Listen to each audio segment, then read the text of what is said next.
You're listening to The Bible Guys, a podcast where a couple of friends talk about the Bible in fun and practical ways. Hey everybody, good morning. This is Chris and Jeff coming to you from the Bible Guys podcast studio. World headquarters. Actually, it's a studio that, does anybody even know where it is? Yeah. Well, do you want huge lines of fans just surrounding the place every day when we come in? Paparazzi. Stop. Where are the sunglasses? Yeah, that's right. Put a coat over my head to walk inside. That's right. Maybe we shouldn't tell them where it is. Well, a good friend of ours owns a studio that specializes in podcast stuff. So, who is a part of Heritage and a great volunteer and a good friend. That's right. Yep, that's right. We'll leave it at that. Okay. All right. Because, I don't want the paparazzi. Yeah, it's so difficult. Yeah, Princess Di. I still got PTSD. Yeah. All right. Too soon. Too soon. It's from the, 80s? 90s. All right, 90s. So Desiree has created a segment on Friday to do Who's Most Likely. Oh. So we're going to read 5 questions, and then you and I get to vote, and we're going to do it instinctively, and we're going to agree or disagree on who's most likely to do these things. You ready? Yes, sir. You want to do the first one? Who's most likely to pretend they don't know how to shovel snow so someone else has to do it? Pretty sure that's me. Yeah. That's me. You? Yeah. Is that you? Okay. Yeah. My arms don't work. My hands don't work. My arms don't work. I wasn't going to pretend to know that was you or not. Yes. But I will go on the record and say it's definitely not me. During a snowstorm, do you go out multiple times to clear the sidewalk? It depends. If it's a heavy, wet snow, absolutely I have to. Yeah. Right? Otherwise, you're gonna be in trouble if you don't. So I definitely do that if it's a like a wet snow. Because I have a neighbor who's like so excited every time snow falls. He's out 3 or 4 times, shoveling and snow blowing and stuff. If it's a really soft, fluffy snow, absolutely I will not do it. There's no way. It's not enjoyable. It's a dread. Okay, but I'm going to do it if it's heavy, because if you don't, the bottom will melt. It'll become ice, and then all of a sudden you have to you shovel, and then I snow blow. Right, I got a big snow blower, but then you're on like a bunch of ice. Yeah, and I hate when it's not down to the cement. Okay. Number 2. It's your turn. Yep. Who's most likely to send a Christmas card to themselves just to get that perfect photo? What? Who's most likely to send a Christmas card to themselves just to get the perfect photo? Why is she mixing photo with a card? I don't know. Is she meaning like a Christmas photo card? It must be. Okay. I refuse to entertain this question. Okay. Pass. Yeah. We never do Christmas photos, so. Yeah, so if you guys do Christmas, well, you do like Christmas pajama photos and for sure cards. On social media, sure. Yeah. But you know what? I think what she's referring to is the traditional like Christmas photo. That's that's sort of like it's either becomes a card or it gets inserted in a Christmas letter. Yeah. Do you have friends who do Christmas letters? I have a missionary friend that does. Yeah, and do you read them? Yes. Yeah. And they'll have a photo. Has your family ever done a Christmas letter update? No.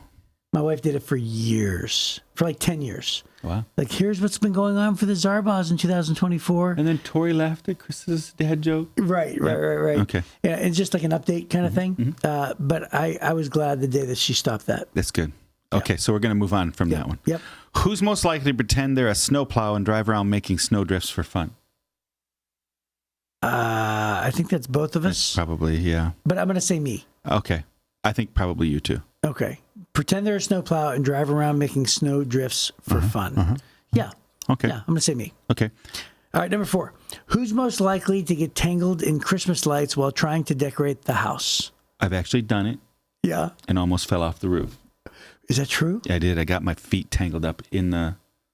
So I had a coil of them. Yes. And then I have right now the house we're in is a tri-level. Yes. And so I was on the lower roof and I was putting on the top roof, and I stretched across like this, and I went to turn, and I was tangled in the coil below me and just about went over the roof. Yeah. Yeah.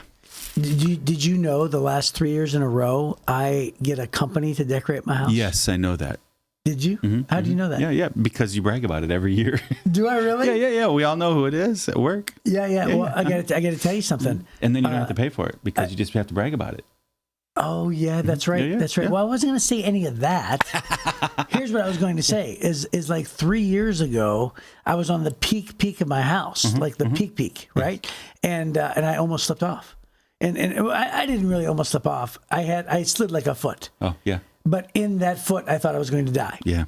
My son is he's a crane operator, and he delivers roofing and siding for a big company. So he's on roofs all day, every day, delivering stuff. Wow. And he fell off a roof a couple weeks ago and dislocated his shoulder. And I'm like, ding dong, that's a dangerous thing, you know? Yeah. And when I call him ding dong, it's only with the fondest love and kindness. Ding dong love. Yeah. And he went back to work the next day. This guy's so tough. I mean, these guys that do that kind of outdoor work, they're so tough. And he's like, "Nah, I'm fine. It's just a little bruise." I'm like, "Yeah, except you're kind of walking crooked. Your shoulder's out of joint." But yeah, crazy. So anyway, it's dangerous to fall off a roof. All that to say, I am the most thankful. The amount of joy that comes knowing that I don't have to get on the roof is unbelievable. Now I know the answer to this next one too. Okay. Who's most likely to go ice skating but end up clinging to the wall the whole time? That would definitely be you. That's me. Yeah. Yes. You're not an ice skater? Well, I'm not an ice skater. I'm not a tap dancer. I'm not, right? You've got all those. Wait a minute. Did you just... So I'm more of a football player. Did you just put ice skating in the realm of a feminine thing? Have you ever watched the Olympics? Have you ever watched hockey? Sure. I don't know that that's what I was envisioning in this moment. Dude, are you kidding me? Ice skating has now become like it's not what it was when we were growing up. Oh, okay. Ice skating when we were growing up was toe pick, but guys don't wear the toe picks anymore. They wear the hockey sequins. Skates. They wear the sequins and the flowing arm stuff. Yeah, I get it, man. I know. I totally get it. Hey, listen, I've seen hockey. I'm a big hockey fan. You're going to get in trouble with anybody who goes ice skating because they love the ice hockey. Hockey players don't go ice skating. They do. They put on skates for the sake of my son driving somebody into the wall. My son used to go ice skating all the time with his friends. I am not saying anything about your offspring. And he was wearing hockey skates. I am not speaking negatively about your offspring in any way. I was just saying I can envision you personally. Did you ever see The Office? Skating and spinning around the ice and me hanging onto the wall. That's all I said. Michael Scott is a phenomenal hockey skater. He goes ice skating all the time. Excellent.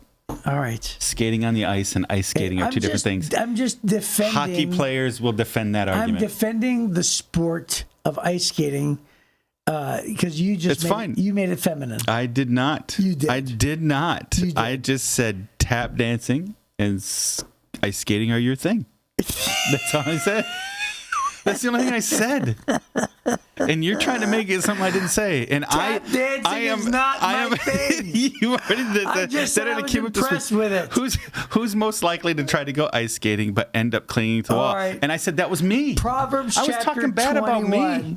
Yeah, and you said it in a negative thing, like, ooh, I don't want to be a part of that feminine sport. No, that is not what I said. I'm a football player. I did not say that. Yes, you did. I didn't. You literally did. I didn't say I didn't want to be a part of that sport. You literally did. I just said I can see you ice skating. Okay, all right, we need to move on. And tap dancing, and I'm Proverbs more of a football 21. player. The king's heart is like a stream of water directed by the Lord. Really?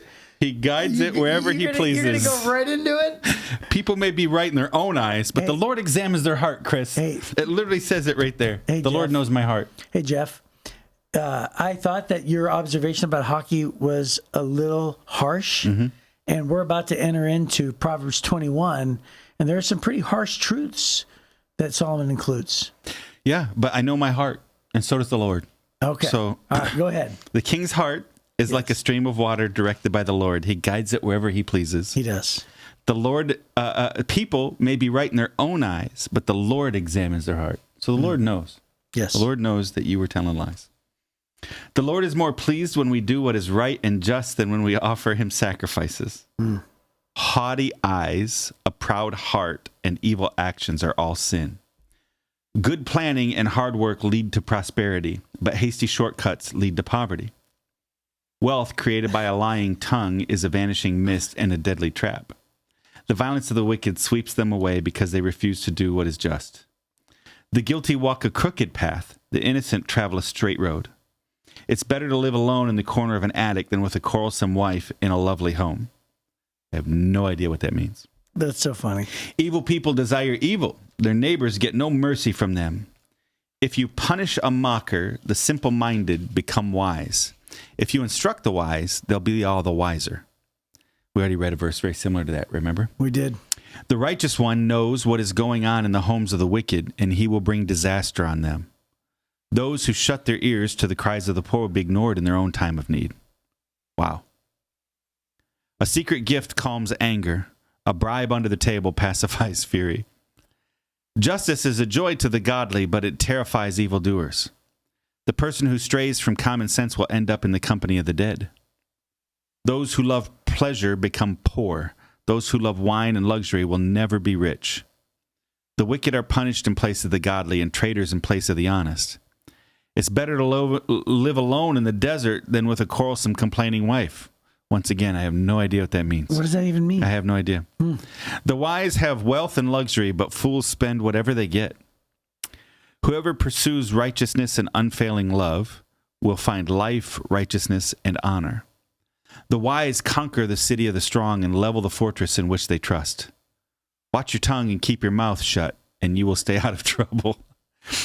I kind of wish that's how I'd started this segment today. Right. I watched my mouth and kept my mouth shut. Right, as opposed to making fun of all the hockey players of the world. Well, I didn't do that. You did. I didn't. Mockers are proud and haughty, and they act with boundless arrogance. Despite their desires, the lazy will come to ruin, for their hands refuse to work. Some people are always greedy for more, but the godly love to give. That's a great verse. The sacrifice of an evil person is detestable, especially when it's offered with wrong motives. A false witness will be cut off, but a credible witness will be allowed to speak. The wicked bluff their way through, but the virtuous think before they act. No human wisdom or understanding or plan can stand against the Lord. The horse is prepared for the day of battle, but the victory belongs to the Lord. I love that. There you go. The horse is prepared for the day of battle, but the victory belongs to the Lord. Yep. That's great. I don't know why I'm struggling so much today with my throat, but I certainly am. Are you? Yeah, there's a lot of good stuff in here. And, again, Solomon talks a lot about, wickedness and foolishness and everything else. But there's some things that jump off the page. I like verse number 12 because it says the righteous one, and it's capital R and capital O. Yeah. The righteous one knows what is going on in the homes of the wicked. He will bring disaster on them. Isn't it great how if you know the Bible, you always make a comment and say the Bible is its own best commentary? That's right. So there are other verses that pop into your mind, right? Like in Galatians, where it says, "Don't be deceived. God is not mocked. Whatsoever a man sows, he's going to reap." That God sees all things. What you're going to, what goes around comes around, right? You roll a stone, it's going to roll back on you. If you dig a pit, you're going to fall in it. Right. There's just this. There's all these verses that seem to come together with some of the same principles, and it's just great to be reminded that God sees all things. Yeah. So with that SOAP strategy that we were talking about, so scripture, we already did that. And then the next one is the observation. And one of the things we're looking for is what's it say about God? What does it say about people? What is it, what jumped off the page? And so we've already acknowledged that the Proverbs are really all about everyday living. So what it says about people, every verse is that. But there's several, and you've already referenced one there that, the Lord, the righteous one, right, knows what's going on in the homes of the wicked. So really that's saying God's paying attention to everybody and everything. The first three verses here all mention the Lord, which is interesting because, we've mentioned before that many of the Proverbs, he's not mentioning God, he's just talking about everyday living. But here the first verse says, the king's heart is like a stream of water directed by the Lord. God guides it wherever he pleases. Right. So God can redirect. There's a flow to the king, but God's the one that's directing that flow. The next one, people may be right in their own eyes, but the Lord examines their heart. He's looking at the heart. Right. It's amazing. All of these phrases are talking about how God pays attention to the heart. Then the last one, verse 3, the Lord is more pleased when we do what is right and just than when we offer him sacrifices. So again, God's looking for right behavior and right hearts more than religious ritual. Right. Yeah.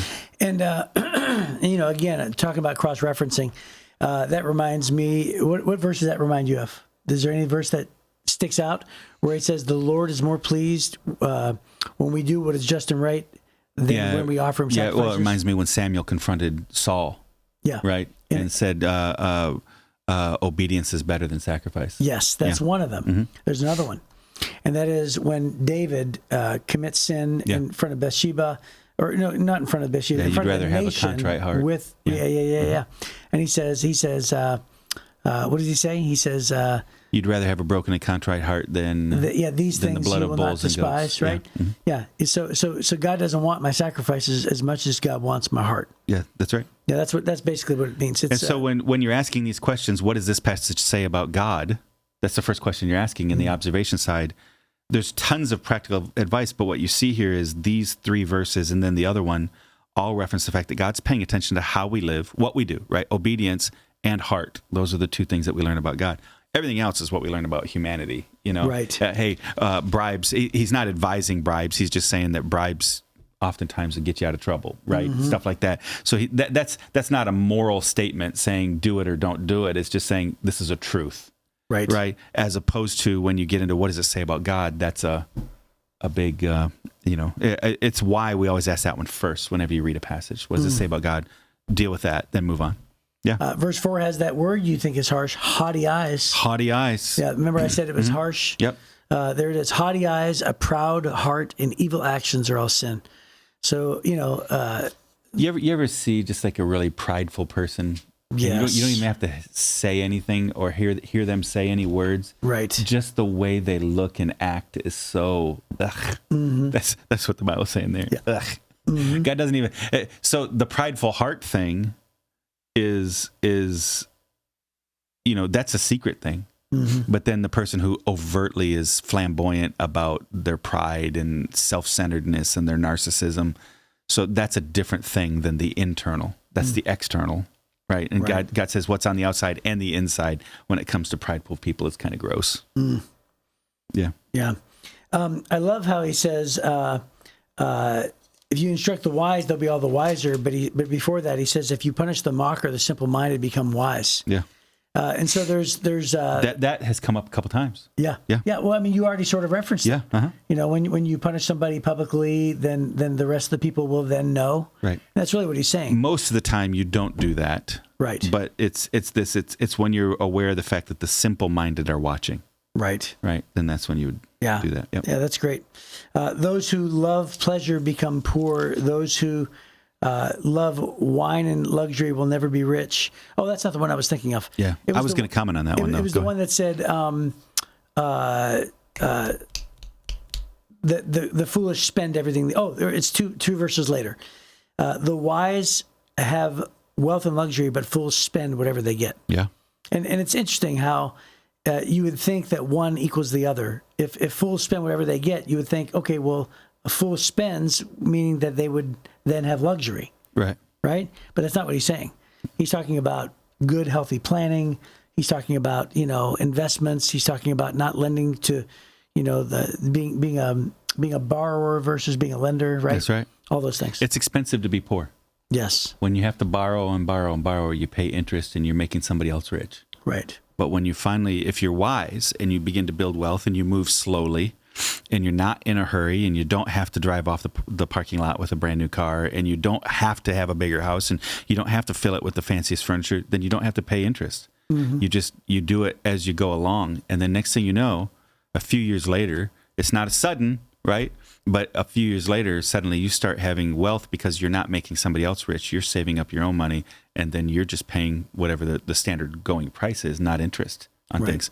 And then that extra, 5% builds up over time. And so, and then you're saving, which then means you're gaining interest instead of paying interest. And so, gross. I had one of the wisest men I've ever known in business, and I've mentioned him before. He was a pipe fitter. His dad was a circuit riding preacher in East Texas back in the early 1900s. And so he was an old man and very wealthy, but he was a pipe fitter. And it turned out he and his wife had made a commitment to God that they would never go in debt for personal reasons, only to make money. So they would go in debt to buy a business, but they wouldn't go into debt to buy furniture. Right. And so when they got married, literally, he showed me a picture one day. He used to keep it in his office at one of their insurance companies they owned. And it was a picture of them at their first, it was either Thanksgiving or Christmas, and they had made all of their furniture from orange crates. Wow. Right? And now, at this point, they owned a couple of insurance places. He owned a couple of used storage places. He owned a small engine repair and equipment rental company. And he kept his job as a pipe fitter, and he'd never managed any personal debt, only had debts to be able to buy companies. And the dude was printing money. And that's what I read there, right? And so they had extreme luxury. Right. And he's one of the most generous people I've ever known. And it's because they lived a simple life. They weren't quick to get rich. They weren't trying to always show off their wealth. They were willing to move slowly on it, and they made wise decisions. And he told me that his dad taught him when he was a kid, give God 10, save 20, live on 70. Oh, wow. So instead of 10, 10, 80, it's 10, 20, 80. Yeah. And he was rich. Or 10, 20, 70. Or excuse me, 10, 20, he says, 70. So it's hard when you're young and poor. It's hard to live on 70%. He said, it's really easy to be rich. Right. Right. And he said, that's how I got there. He said, by my mid-30s, I was way ahead of all my friends. So you have just unpacked what Dave Ramsey means when he says that one catchphrase that he always says. Yeah. He says, live like no one else, so that one day you can live like no one else. Right. That's exactly what they did. Bob Hinton was his name. He's in heaven now. But one of the godliest men I've ever known, one of the most generous people I've ever known, one of the smartest people I've ever known, never went to college, died a wealthy man, godly man, person of integrity. And he passed it on to everybody that he knew. I was going to say, he gave an inheritance to his children's children. Absolutely. Yep. There's no doubt about it. And that's what I read there, right? That the wise have wealth and luxury, but fools spend whatever they get. Yeah, that's great. Because at the time, I was spending about 101% of what I was making. Right. Right? Yes. And he sat me down. He said, Jeff, you're always going to chase your tail. It's hard being poor. It's hard not being poor. Money is hard, but when you're paying interest, you're making somebody else rich. When you start paying yourself interest, you're making yourself rich. Yeah. So take the time, pay the price now, so that you don't live a poor life. Hey, one more thing. We can unpack this a little bit. How much wisdom is wrapped up in verse number 31? A lot. It says, the horse is prepared for the day of battle, but the victory belongs to the Lord. Love it. So the horse is prepared for the day of battle. Do you read that as God is saying, do what you can do? Do 110%. Yes. Prepare, apply your wisdom, apply your experience. God has given you all sorts of things. So don't be lazy. Right. Do everything that you can do in your own effort to prepare wisely.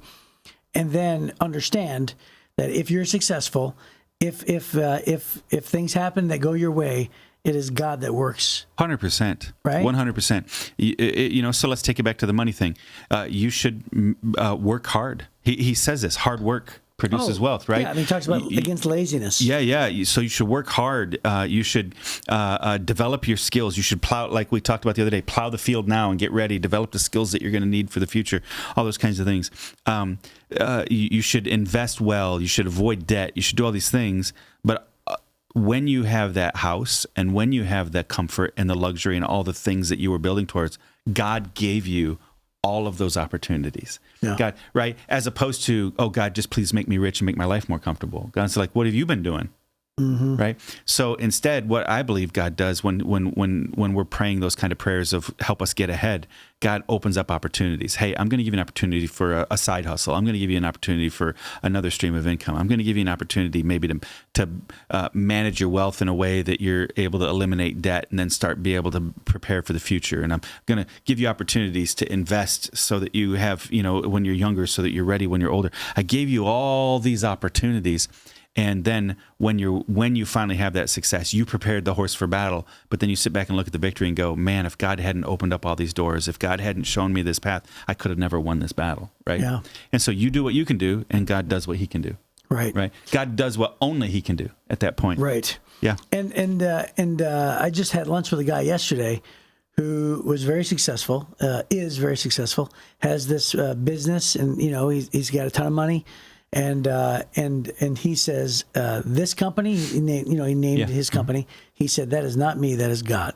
100%. Yeah. He said, that is God. That's a godly man recognizing, yes, I did the best I could. Right. But God did far more than I could have dreamed. Yeah. Yeah. Yeah. So the victory belongs to the Lord. There's something to be said for that. Verse 5, in connection with that with verse 31, verse 5 says, good planning and hard work lead to prosperity.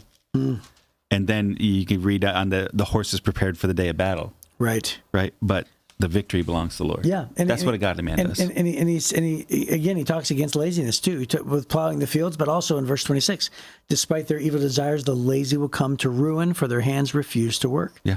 So there's definitely, the diligence, the do what you can do, don't be lazy and work hard and do it the right way. Yeah. And then understand that then God will bless you. Right. So that's great. That's great, man. I love the wisdom of Solomon. Yeah. It's everyday practical wisdom. Well, hopefully you've enjoyed this whole week if you've been following along every day. I think we have still more to cover in Proverbs because there's so much there. So hopefully we will see you next time on The Bible Guys.